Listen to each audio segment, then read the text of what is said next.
মৰমৰ ছাত্ৰ-ছাত্ৰীসকল, তোমালোকৰ লগত আমি এই ভিডিঅ'টো আলোচনা কৰিম বিশেষকৈ অৱতল দাপোন আৰু উত্তল দাপোন অৰ্থাৎ গোলাকাৰ দাপোনৰ দুটামান সমস্যা, গাণিতিক সমস্যাৰ বিষয়ে। আমাৰ এইকেইটা আমি পাঠৰ কুৱেশ্যন আমি আলোচনা কৰিম আৰু যিকেইটা খুব তোমালোকৰ হাইস্কুল শিক্ষান্ত পৰীক্ষাত প্ৰায় আহি থাকে আৰু তেনেকুৱা যদি কমন কুৱেশ্যন থাকে আমি সেয়াও আমি আলোচনা কৰিম। ঠিক আছে, গতিকে আজি তোমালোকৰ কাৰণে কুৱেশ্যন নম্বৰ 12 অৰ্থাৎ পেজ নম্বৰ 186ৰ 12 নম্বৰ প্ৰশ্নটো মই তোমালোকৰ কাৰণে লৈ আনিছো। প্ৰথমতে আমি তাক আলোচনা কৰোঁ। ইয়াত দিয়া আছে যে 15 সেন্টিমিটাৰ ফকাচ দৈৰ্ঘ্যৰ দাপোন এখন, উত্তল দাপোন বুলি কৈছে। উত্তল কি দাপোন বুলি কৈছে আমাক? উত্তল দাপোন, যাক আমি কি কওঁ? কনভেক্স বুলি কওঁ দেই, কনভেক্স। উত্তল দাপোন আৰু উত্তল দাপোন হোৱা হেতুকে আমি কি হৈছে ফকাচ দৈৰ্ঘ্যৰ মান আমি কি কৰিছো প্লাছ, অৰ্থাৎ পজিটিভ আছে তাত +15, আৰু যেহেতু লক্ষ্যবস্তুৰ দূৰত্ব অৱতল বা উত্তল দুইটাৰ ক্ষেত্ৰতে কিন্তু কি হয় নেগেটিভ আহে। ক্লিয়াৰ? আৰু আমাক ইয়াৰ প্ৰতিবিম্বৰ দূৰত্ব আমাক দিয়া নাই। ওকে, আমি এই মেথছটো কৰিবৰ কাৰণে ট্ৰাই কৰিম। প্ৰতিবিম্বৰ অৱস্থান আৰু প্ৰকৃতি নিৰ্ণয় কৰিব লাগে। তোমালোকে জানা, আমি জানো দাপোনৰ সূত্ৰৰ পৰা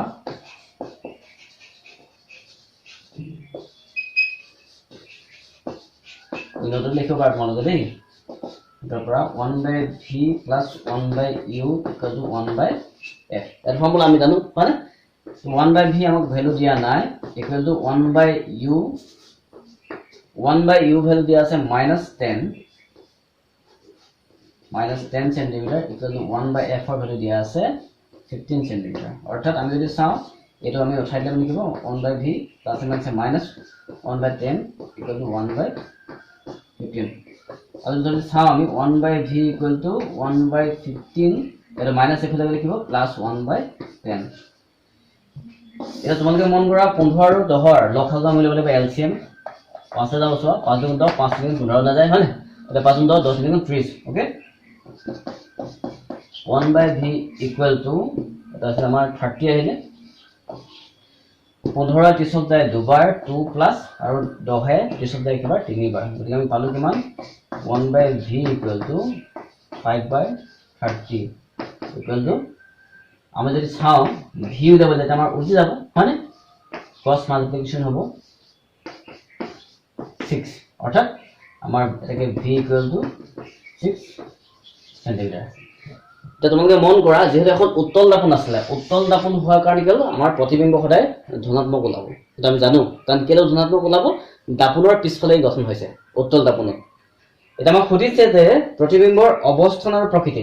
অৱস্থান আমাক সুধিছে, অৱস্থান 1 নম্বৰ সুধিলে আমাক অৱস্থান, আৰু 2 নম্বৰতে সুধিলে আমাক প্ৰকৃতি কি হ'ব। তোমালোকে এতিয়া অৱস্থান আৰু প্ৰকৃতিৰ বিষয়ে কেনেকৈ নিৰ্ধাৰণ কৰিবা আমি শিকিছো ইয়াৰ আগৰ ভিডিঅ'টোত, হয়নে?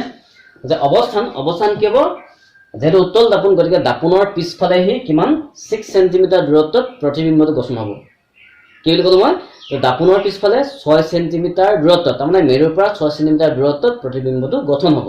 আৰু যদি প্ৰকৃতি হৈছে, প্ৰকৃতি কি হ'ব তেতিয়াহ'লে? যিহেতু উত্তল দাপোন, তেতিয়াহ'লে প্ৰকৃতি কি হ'ব? অসৎ আৰু থিয় প্ৰতিবিম্ব গঠন হ'ব। ওকে, গতিকে আমি প্ৰথমটো কুৱেশ্যন কৰিলোঁ, এতিয়া আমি তাৰ পাছতো কুৱেশ্যন কৰিম। ওকে, ছাত্ৰ-ছাত্ৰীসকল, এবাৰ আমি 14 নম্বৰৰ কুৱেশ্যনটো তোমালোকৰ বাবে আগবঢ়াইছো দেই। তোমালোকে ভালকে চাবা। 14 নম্বৰ কুৱেশ্যনটো দিয়া আছে ভাঁজ ব্যাসাৰ্ধ। এইখনো উত্তল দাপোন দেই। কুৱেশ্যন নম্বৰ 14 তোমালোকে ঘৰত কিতাপখন তোমালোকে ভালকে মেলি চোৱা, গম পাই যাবা। কুৱেশ্যনটো মই এবাৰ পঢ়ি দিছোঁ তোমালোকক। 30 সেন্টিমিটাৰ ভাঁজ ব্যাসাৰ্ধৰ উত্তল দাপোন এখনৰ সন্মুখত 20 সেন্টিমিটাৰ দূৰত্বত 5 সেন্টিমিটাৰ দৈৰ্ঘ্যৰ বস্তু এটা ৰখা হ'ল। প্ৰতিবিম্বৰ অৱস্থান, প্ৰকৃতি আৰু আকাৰ লাগে। অৱস্থান, প্ৰকৃতি আৰু আকাৰ তিনিটা। আমাক অৱস্থান লাগিব, আকাৰ আৰু লাগে প্ৰকৃতি, তিনিটা।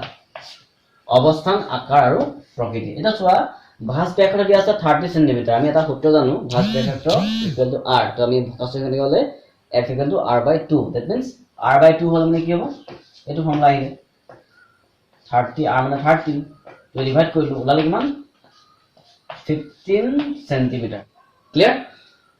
এতিয়া তোমালোকে মন কৰা, আমি ফকাচ দৈৰ্ঘ্য ধনাত্মক ৰাখিলো। কিয় ৰাখিলো? দাপোনখন কি বুলি কৈছো? উত্তল দাপোন। তোমালোকে কিতাপখন চালে গম পাবা কথাটো। কুৱেশ্যনটো ভালকে চাবা দেই। নেক্সট, লক্ষ্যবস্তু দূৰত্ব আমাৰ -20 সেন্টিমিটাৰ। বিকজ আমি জানো যে লক্ষ্যবস্তু অৱতল হওক উত্তল দাপোন হওক দুইটা ক্ষেত্ৰতে কিন্তু কি হ'ব? সদায় মাইনাছ আহিব। ওকে, আৰু নেক্সট আহিলে প্ৰতিবিম্বৰ দূৰত্ব আমাক দিয়া নাই, সেইটো আমি উলিয়াব লাগিব। নেক্সট লক্ষ্যবস্তু এটা কৈ দিলে এটা নতুন সংযোজন ঘটিলে কি লক্ষ্যবস্তুৰ উচ্চতা দিয়া আছে 5 সেন্টিমিটাৰ, গতিকে আমি প্ৰতিবিম্বৰ উচ্চতাটো উলিয়াব লাগিব, অৰ্থাৎ তাৰ বিবৰ্ধন কিমান হ'ব আমি জানিব লাগিব, হয়নে? অ'কে, গতিকে যিহেতু যথেষ্ট ডাঙৰ, গতিকে আমি এইখিনি মোহাৰিব লাগিব, মনত ৰাখি ল'লে হ'ল কথা। দাপোনৰ সূত্ৰটো আমি পাওঁ, we know that 1/v plus 1/u equal to 1/f, okay? 1/v হলো আমি নাজানো, প্লাস 1/u হলো আমি জানো, -20 আহিলে equal 1/f means কিমান 15 সেন্টিমিটাৰ, আগৰো দৰে প্ৰায় একেই হ'ব। 1/v equal to এই মাইনাস এটা প্লাস মাইনাস যাব, গতিকে আমি ডাইৰেক্ট লিখিছো 1/15, আগফালে গ'লে আৰু প্লাস হ'ব এইটো 20। that means 1/v equal to আমি যদি 15-20 লগ হ'বলৈ আৰু প্ৰায় 60 ওলাব চাগে। ওকে, আমি কৈছো চোৱা 15-20 5 সেকেন্ড 15 5 সেকেন্ড 20 সাইড আউট না যায়, 5 15 5 60 60 4 আহিলে 3। ওকে, কি হ'ব v গলি কি হ'ব 1/v 7/60, that means v equal to আমি উল্টাই দিব লাগিব, তাক মানে cos হ'ব 60/7। তোমালোকে এই ৰাশিটো এনেকৈ লিখিব পাৰা, বা ইয়াক আমি কি কৰিব পাৰো ডিভাইড কৰি মানে সৰু কৰি ল'ব পাৰো, হয়নে? যদি আমি ডিভাইড কৰো কিমান ল'ব 7 8 গুণ 56, 4 থাকিলে 0.9, 8 5 গুণ 35, 5 50 7 8 গুণ 50, তো এনেকৈ গৈ থাকিব, হয়নে? 49 অন্য থাকিব 8.57 আমি লিখিব পাৰো সেন্টিমিটাৰ।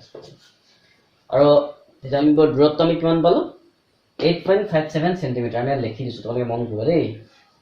পাই গলো উলিয়াৰ পিছত 8.57 সেন্টিমিটাৰ, আৰু এই ধনাত্মক হৈছে উত্তল দাপোন হোৱা, হেতুকে ই এটা ধনাত্মক ৰাশি। ওকে, ইয়াৰ পাছত আমি প্ৰতিবিম্ব যেটা আমাৰ ওলালে, এতিয়া আমি তাক কি দিব লাগিব, আমাৰ এই লক্ষ্যবস্তুৰ উচ্চতা দিয়া আছে আমাক, গতিকে প্ৰতিবিম্বৰ উচ্চতা আমি উলিয়াবৰ কাৰণে ট্ৰাই কৰিম।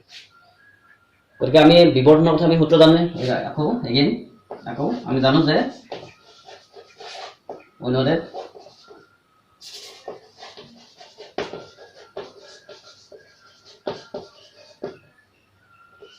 m equal to minus v by u equal to কি আসলে h dash by 8 আসলে, মনত আছে না কথাটো, হয় না? আমি ডাইৰেক্ট এনেকৈ উলিয়াই লৈছো, v হলো আমাৰ কিমান আসলে এতিয়া ৰাইট নাম কি কিমান পালো আমি 8.57 divided by u ভ্যালু কিমান পাইছো আমি -20 equal to h dash means আমি নাজানো, আৰু h ৰ মান আমি জানো কিমান পাইছো 5 পাইছো।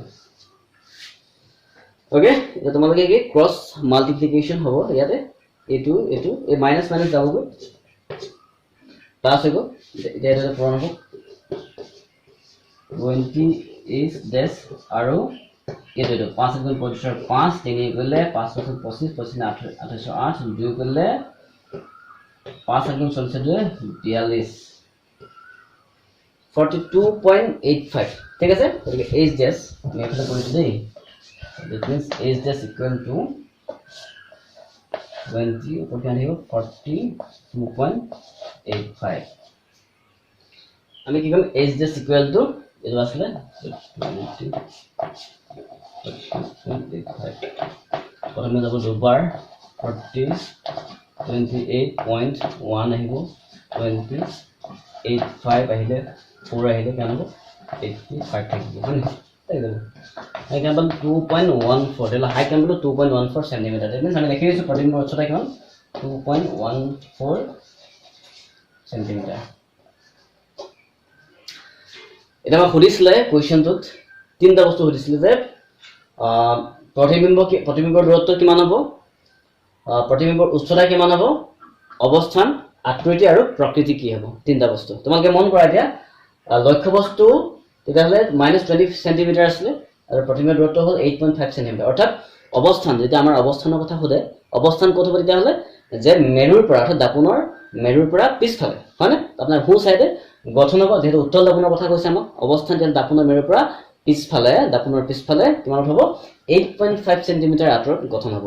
ওকে, আৰু নেক্সট আহিলে যে আকৃতি কি হ'ব তেতিয়াহ'লে তোমালোকে দেখিছা যে লক্ষ্যবস্তু আৰু প্ৰতিবিম্বৰ ডিফাৰেন্সটো তোমালোকে মন কৰা এইটো 2.14 আছে এইটো 5 সেন্টিমিটাৰ আছে তেতিয়াহ'লে কোনটো ডাঙৰ লক্ষ্যবস্তুৰ দূৰত্ব বা লক্ষ্যবস্তুৰ উচ্চতাটো ডাঙৰ গতিকে আমাৰ প্ৰতিবিম্বৰ উচ্চতাটো কম আমি ক'ব লাগিব যে তেতিয়াহ'লে লক্ষ্যবস্তুৰ উচ্চতাটোতকৈ প্ৰতিবিম্বৰ উচ্চতাটো সৰু অৰ্থাৎ সূক্ষ্ম ঠিক আছে আৰু শেষৰটো হৈছে প্ৰকৃতি কি হ'ব আমি জানো উত্তল দৰ্পণৰ কথাত আমি প্ৰকৃতিৰ কথা গম পাওঁ কি হয় পিছফালে গঠন হয় গতিকে অসৎ আৰু থিয় প্ৰতিবিম্ব গঠন হয় ঠিক আছে যদি তোমালোকে ইয়াৰ পৰা কিবা আৰু জানিবলগীয়া থাকে যদি তোমালোকে ভালকৈ বুজি পোৱাত অসুবিধা হৈছে তেতিয়াহ'লে তোমালোকে মোক কমেণ্ট কৰিবা নহ'লে আমাৰ ডিছক্ৰিপশ্যন বক্সত আমাৰ কি আছে ফোন নম্বৰ দিয়া আছে তোমালোকে হোৱাটছআপ যোগে যিবিলাক খোকোজা থাকে সেই খোকোজাবিলাক তোমালোকে মোৰ পৰা জানি ল'ব পাৰিবা ঠিক আছে অ'কে